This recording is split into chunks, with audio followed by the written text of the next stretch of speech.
this is Ben Llewellyn. Today I'm talking to you about the Nahuatl language, or the Aztec language, through their origin myth. Where did these people come from? Hey, hit that subscribe button and the like button. It really helps the channel. Thanks. There are more words from the Aztecan languages than you might think, like taco. It comes from tlaco, which literally means tla is that folded tortilla in the middle of, and ko means of the middle of a tortilla, what you put in the middle to eat. That's what taco literally means. That co ending means of or from. There's different ways you can talk about things being from or of in the Nahuatl language, but this is the most standard one, without a definite article usually, not saying exactly who's done it. If it's a person or a people, it's ek.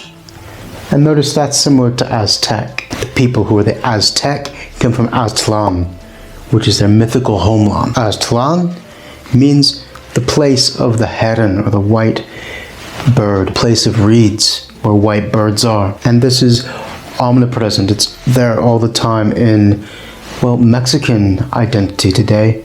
And to understand American identity, because so much of America is Mexican, and so much of the American territory was taken off of Mexico. To understand America, you really do need to understand Mexico. And to understand Mexico, you need to understand the Aztec origin myth of Aztlan. So before I tell you the actual legend or origin story, we need to talk about where we're actually talking about here. The possible locations of Aztlan. Where do we think it was, or where were they talking about? We have three main locations possible because of, well, what the etymology, what the word Aztlan means, and what I mentioned about the language group, what it's connected to. So going northwest, you have three areas which fit this description, where you could have an island in the middle of a place with reeds and have it connected to groups around it which were speaking a similar language. So the most likely is you have Mexcaltitan, which is in Mexico itself. It's to the northwest. And Mexcaltitan literally means these two words together, mezcal and titlan. Mezcal is an oven-cooked agave drink, and titlan means abundant wealth. And there's a myth of lightning striking an agave plant, cooking the juices, and people went over to drink it and became intoxicated with this nectar. And this is a deep identity in Mexican culture today. Connection of this drink with the Aztec gods. And it's known as the Venice of Mexico. It's an island, it's become a tourist attraction. And this is a place surrounded by reeds. There's a lot of herons there. The second possible place is the Salton Sea in California, which I didn't know this place existed in any sense whatsoever. And I lived in California for a while.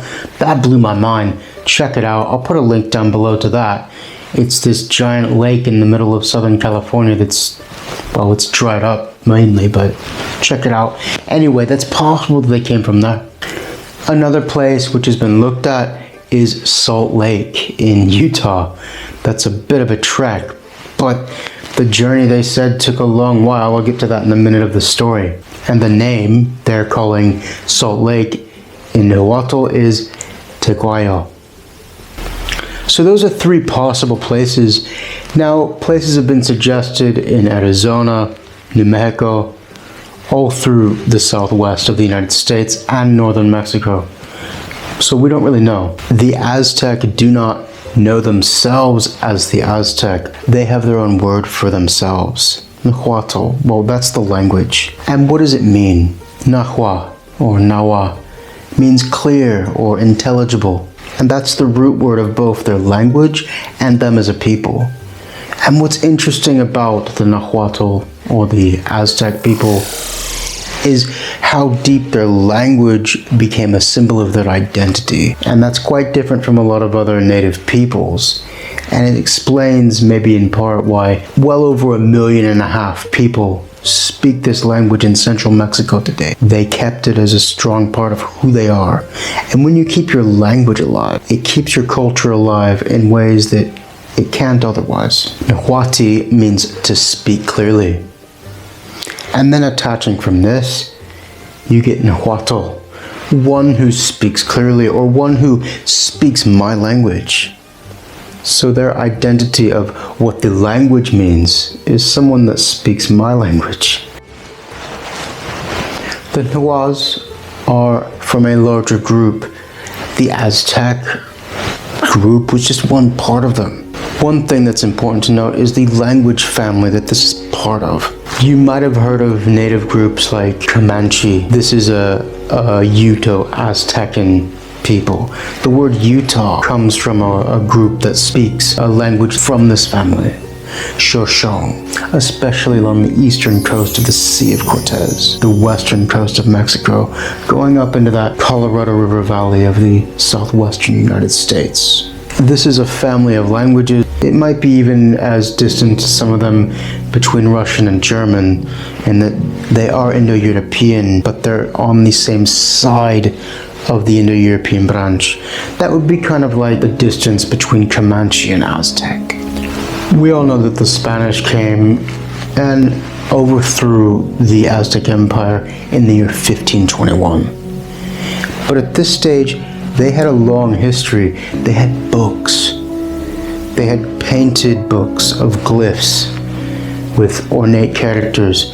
And as they were conquered, and they lost a lot of their books, frankly, but after that conquest, a lot of the Spanish priests actually worked with Nahua people, and they created over 500, well, at least that's how many have survived, books or codexes which describe the history of the Aztec people, their customs, some of their cannibal rituals, a lot of their laws even, what they thought about themselves, their mythology, what they thought about other peoples around them. And this is quite remarkable to have over 500 of these books called codices. Each one is a codex.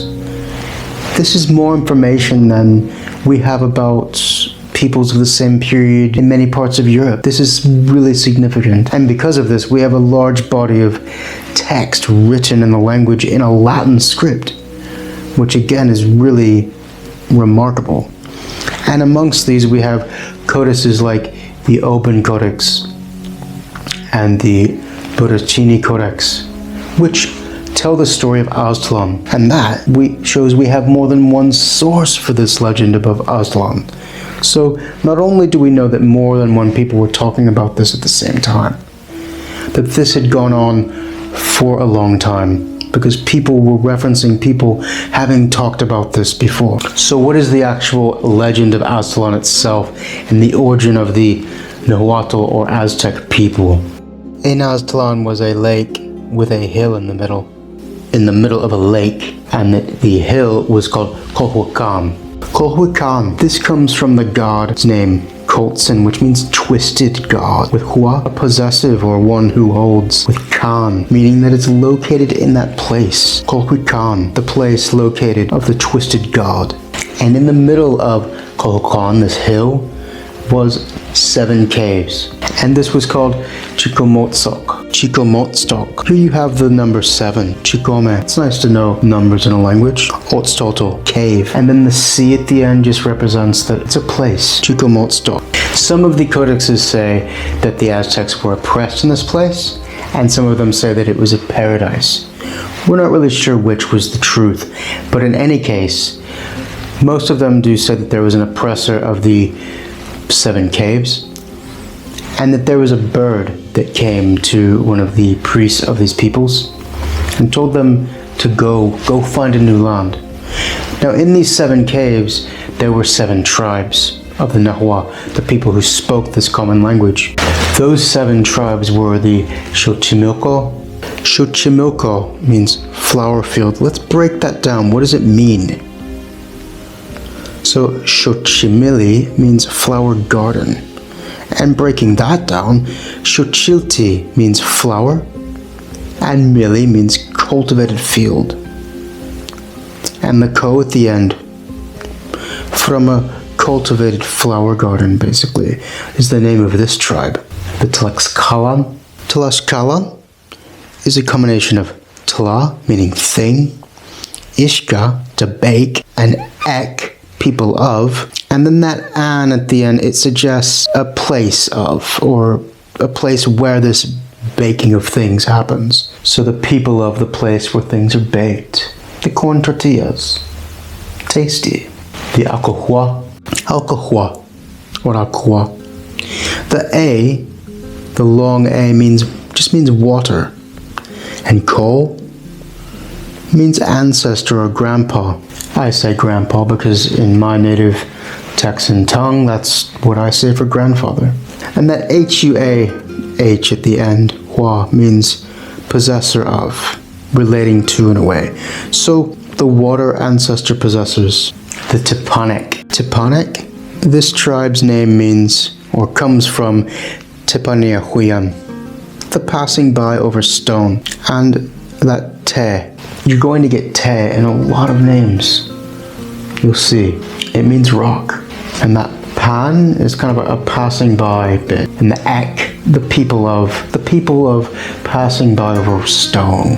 The chalka. Chalka literally means chali, lake edge, and that ko ending, place of. And you're going to get this ko in more than one sense. It means place of, but then you get ka with that long A sound. And it became O in modern Spanish in many cases. And what that is, it's a plural. It means more than one of something. And the Tlawika, literally meaning people who work the land. Tlali, land. And that hui comes from that HUA bit I mentioned earlier. And that CA is a plural form. And what would become the biggest of them? The Mexica, or the Mexica. The Mexia, or the Mexica. These were the tribe of the Mexia people. And we're not really sure about the etymology. We just know that these people were eventually the dominant group. The people of Mexica. And Mexicatl is singular, just one of them. So you see how it changes at the end between singular and plural. Collectively, these were Azteca, that plural ending there.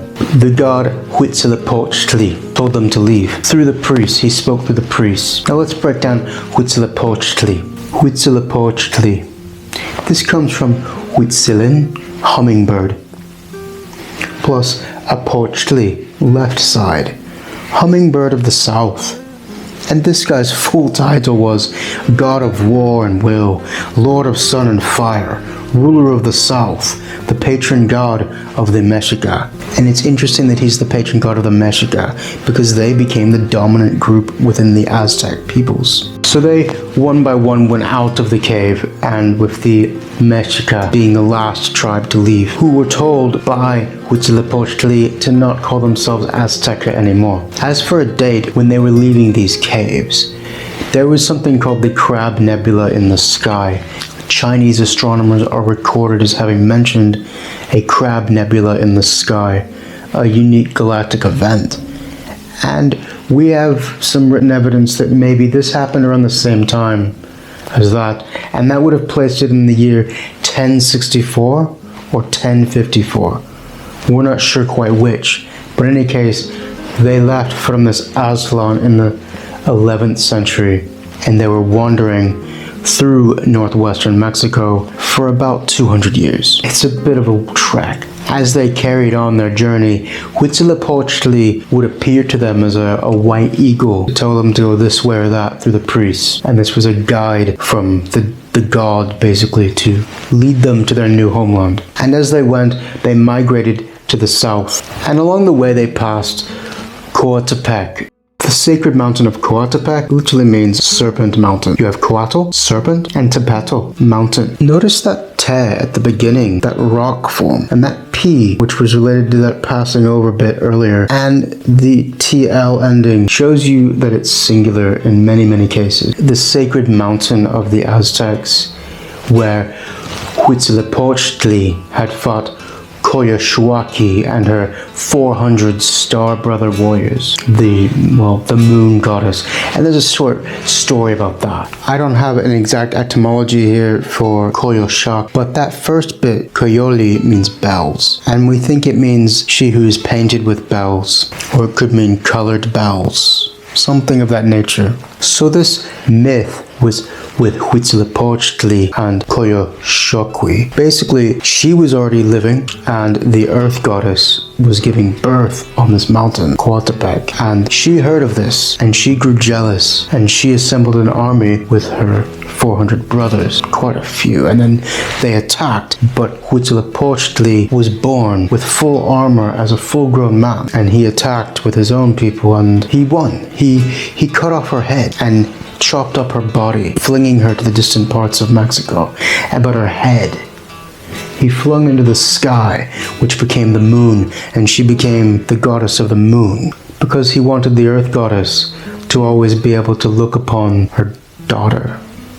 Kind of twisted, but most creation myths are quite twisted. There's a bit more to Aztec mythology than just Aztlan. There's a whole pantheon of gods. If you want to learn about their names and what they mean, I'll put a link down below. As these 7 tribes went south, they went into the land of the Toltec, the earlier large empire or civilized people, which was in decline at this point. So they stopped for quite a while, for maybe a couple generations or more, in Tolan. Tolan comes from Tolan and Talan, literally amongst the reeds. This was the city of the Toltec people, who had formed the prior great empire, but they were in decline by this period. Some of the Aztec peoples stayed in Tolan, but others carried on, searching for the homeland. Now, in their belief system, to build a city, or an Altepetl, you had to have both water and a mountain. Maybe that's a strange combination, but maybe it was defensible, I don't know. In any case, they got to the Valley of Mexico, and they saw a lake and mountains, and they thought, this could be a good place to call home. So when they got to the Valley of Mexico, they saw a white eagle, as they had seen along their journey, with a snake in its beak upon a cactus. And they saw this as a symbol of, here is where they're going to build their city. And look at the banner of Mexico today. That's the symbol that's on their national flags. This is quite important to them as a people. And they built Tenochtitlan. Tenochtitlan. This comes from Te, that rock word I mentioned earlier, with Nochti, a prickly cactus, like that eagle that sat upon it, eating the snake, the coatl. With Titlan, which means that the former word is below the latter. So Aztec has a word meaning that the former word that I talked about is below the latter. Titlan. It's a unique grammatical composition. So I could say car house Titlan. The car is below the house. It's quite efficient. But there had already been prior waves of immigration. So you had other city-states or Altepetl, like Tlacopan. Tlacopan. This comes from Tlacotl, a stem rod or reeds of stems with the pan ending, meaning that it's in or on the place. Tlacopan. So in this large valley with this natural lake in the middle, which has been drained and redrained over the centuries, there were several city-states already, and the Mexica or the Mexica had then founded Tenochtitlan. They aligned with 2 other city-states, Texcoco, which we don't know exactly what that word means, and then the other of these 3 was Tlacopan. And together, they formed what became known as, these 3 Altepetl formed an alliance of what became known as Excan Tlahtoloyan. Excan Tlahtoloyan. This comes from, you have the first word, Excan, comes from 3 place. Eyi, good to know another number, that's the number for 3, and Can, as we saw earlier, means place. And then the second word, Tlatoloyan comes from Tlatolo, to be judged, or in this case it means more of to be deciding, with Yan, a place where whatever it's describing happens. So literally what it means is the three places where things are decided. Not a bad description for the Triple Alliance. They're the big boys of the group. And out of this three-pillared structure grew the Aztec Empire. And it was centered around Tenochtitlan, the biggest of the three eventually. As times wore on, they wanted to create a national myth. They wanted to remember where they came from, to remind them of their glorious past. Moctezuma Ilhuicamina, or Moctezuma II, we don't know what they actually called him specifically. We just have various written sources of what his official title was. Moctezuma literally means the lord who becomes angry, or he who becomes angry like a lord. Teok, lord, and then angers. This is really unique. You put M and Zoma around the Lord to describe it. Not before or after, but both. Moctezuma, you surround the Lord with anger. And then the other bit with Huicamina, I don't know the exact etymology here, but it means who shoots arrows at the sky. And that A ending probably means that that's where the plural is, and that Huica probably means that's the one doing it. But don't quote me on that.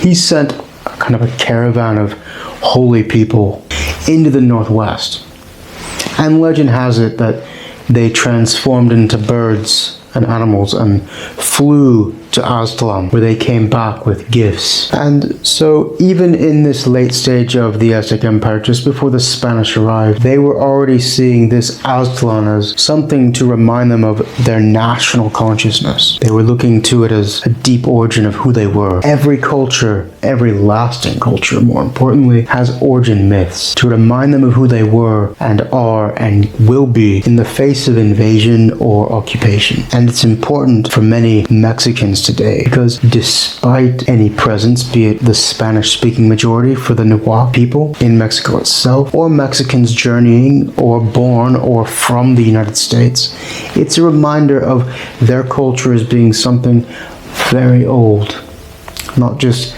transplanted to America, but from America before America existed. They were very aware of their own mythology, and it might be the reason why the Nahuatl people were better able to resist being assimilated by the Spanish to such a degree, because they were aware of their national mythology. If you have a national mythology, you can resist assimilation by another group for much longer.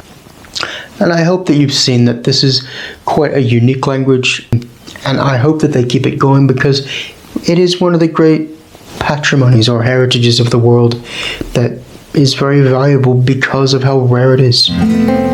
Hey, diolch yn fawr am wylio. Thank you much for watching, and we will see you next time.